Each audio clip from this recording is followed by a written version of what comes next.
দেখি বলে ইসলাম শিক্ষা বাদ দিয়ে দিছি নতুন কারিকুলামে, তো বই পাইলেন কোথা থেকে? ওই তুমি খবর খারাপ প্রচার করে আমরা ওগুলো পড়ি দেখি স্টেজ হয়ে যায়, আমরা নিজেরাই বুঝতে পারি না এই সমস্ত প্রভাকাণ্ডা খারাপ ছড়ায়।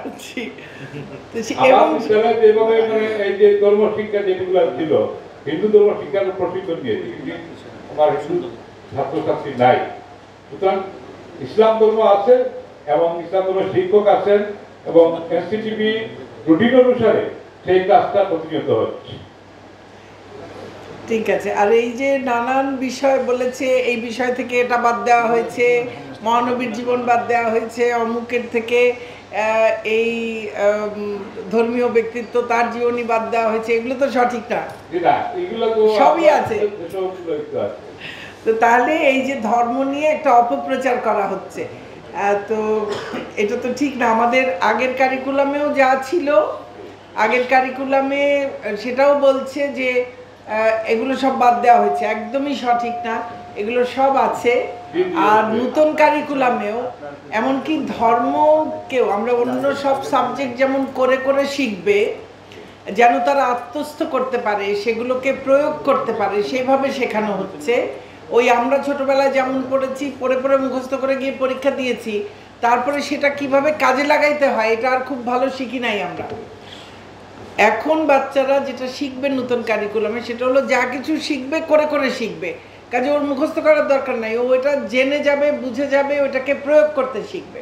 আমি দেখলাম স্যার একটা বিষয় যে আকীদা, এটা ছাত্রা জি, আকীদা কাজটা সম্পর্কে ছেলেরা মানে পৃথক পৃথক ভাবে তাদের ধারণা, গ্রুপ ভিত্তিক ধারণা, তাদের বাড়ির কাজ, যেটা হবে সে কিন্তু এখন ধর্মের জিনিসটা শুধু পড়বে না, ধর্মের বিষয়টা পড়বে, সেইটা নিয়ে নিজেরা গ্রুপ গ্রুপ কাজ করবে, কমিউনিটিতে কাজ করবে, পরিবারের ভেতরে কাজ করবে, অর্থাৎ ধর্মের বিষয়টা সে চর্চাও করবে। কাজে এখন ধর্মের মর্মবাণীটা শুধু বোঝা না, ধর্মটাকে সঠিকভাবে সে চর্চাও করতে শিখবে, তাই না? তো তাহলে সেটা অনেক ভালো নাকি, তাই না? ভালো না? তার মানে এই যারা বলতেছে তারা আসলে মানে তারা ধর্মপ্রীতি থেকে বলছে না, তারা ধর্মটাকে অজুহাত হিসেবে ব্যবহার করে ধর্মেরই ক্ষতি করছে। তো এইসব লোকদের সম্পর্কে সতর্ক থাকতে হবে। আর এই সামাজিক যোগাযোগ মাধ্যমে এই যে অপপ্রচার হচ্ছে, এইগুলোকেও একটু প্রতিহত করতে হবে আর কি। হ্যাঁ, আমরা ধর্মনিরপেক্ষ একটা দেশ, কিন্তু আমরা সবাই ধর্মভীরু, যেই ধর্মের মানুষই হই আমরা ধর্মভীরু, ধর্ম পালন করি। এবং জাতির পিতা বলেছিলেন আমাদের ধর্মনিরপেক্ষতার মানে হচ্ছে যে যার যার নিজস্ব ধর্ম স্বাধীনভাবে পালন করবে, প্রচার করবে, কেউ কাউকে বাধা দেবে না, আর ধর্মের নাম দিয়ে একজন আরেকজনের উপরে নিপীড়ন করবে না।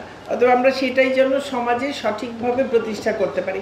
আপনারা এই যে ধর্মশিক্ষার বই 6ষ্ঠ শ্রেণীর যেটা আছে, ওটাতে আছে না যে একজন মুসলমানের কি দায়িত্ব তার নিজের প্রতি, তার পরিবারের প্রতি, তার প্রতিবেশীর প্রতি, তার রাষ্ট্রের প্রতি, সেগুলো আছে, তাই না? তো এই যে একটা বাচ্চা শিখবে, শিখে এবং সে একদম কোরআন হাদিস সুন্নাহর আলোকেই সেগুলো সব শিখবে এবং সেগুলো চর্চা করবে, তাই না? তাহলে এটা তো আরো অনেক ভালো।